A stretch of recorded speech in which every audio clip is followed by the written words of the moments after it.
أكيد كل بيوتنا تحتاج تغييرات شوية وترتيبات.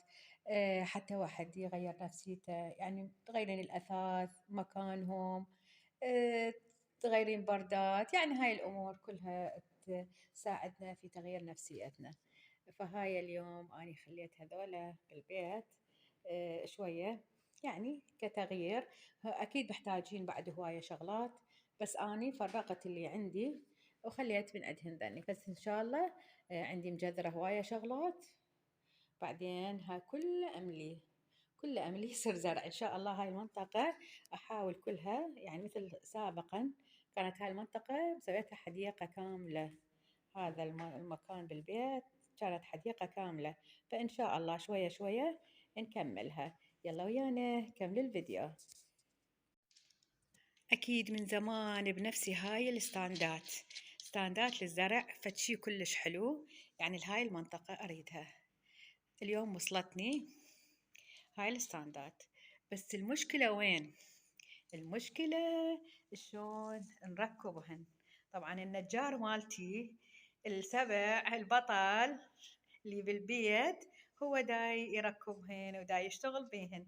فديت ايديها الحلوة. يلا هسه نشوف الشغل مالتنا وبعدين نرجع لكم بالنتيجة. وهذا كمل أول ستاند، بس بعد بيه التشطيبات الأخيرة. هذا النجار مالتنا المعدل فديته للنجار. بعد عندنا ذنيك نكملهن. وهسه ذني كملن اثنيناتهم. وبعد هسه شوف شلون راح نخلي لهم زرع ونرتبهم. طبعا هذا الاثنين خليتهم هنا، وواحد هسه اشوفكم وين حطيته. أجلكم الله، شوفوا هنا أنا حطيته. طبعا بالحمام النباتات تصير تخبش خبش هنا، لأنه بعدها حخلي بعد هنا زرع، لأنه هنا الرطوبة أكو نباتات تحب الرطوبة. تمام، فتصير كلش حلو مكانها. هو اليوم دامه يعني الكل البيت، يعني الزهور وتنظيف وكذا. وهاي راح أسوي بيها زرع طبعا. هسه راح أشوفكم شلون هاي راح أزرع بيها طريقة الزرع. هسه راح أشوفكم حبايبي.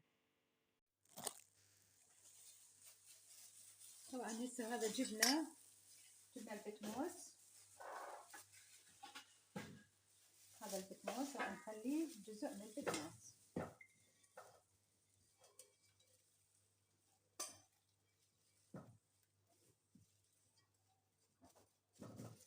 هذا جزء من البتموس. نضيف شوية دارسين. هذا الدارسين طبعا يمنع تعفن الجذور. هاي لازم تخلوها هاي الفقرة. بعدين نكمل البتموس. بعدها نجيب موس راح يوسخنا هذا الشكل. بس السندانة مالتنا.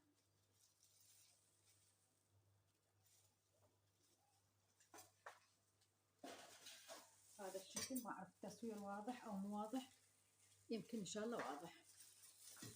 فهسه بعد ما حطينا البتموس هذا الشكل، طبعا راح أزرع هاي عصا موسى. شوفوها مجذرة عندي، شكلها كلش حلو. راح بسم الله. طبعا حبايبي الكاميرا متوقفة وما أدري بيها، وأنا كملت الزرع ومستمرة بالشغل وصار الكاميرا واقفة. بس بعدين يعني كملتها وزرعتها الحمد لله. وهاي احنا ما راح نسقيها، بس مجرد نبخها فقط بالبخاخ بهذا الشكل. نرطب المكان مالتها. تمام. فهاي الطريقة الصحيحة بالزراعة. تمام. دائما بهالشكل هذا.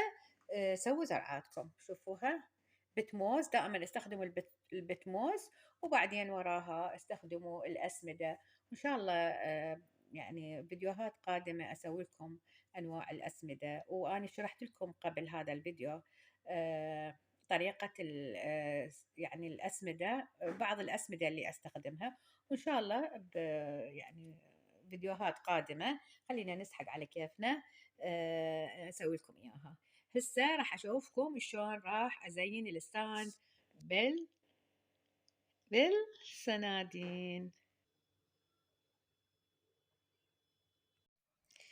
وحبايبي أتمنى يكون هذا الفيديو عجبكم، بس ولا تنسوني باللايك والاشتراك مع تفعيل الجرس للكل حبايبي. ويا ريت يا ريت تسوون مشاركة للقناة.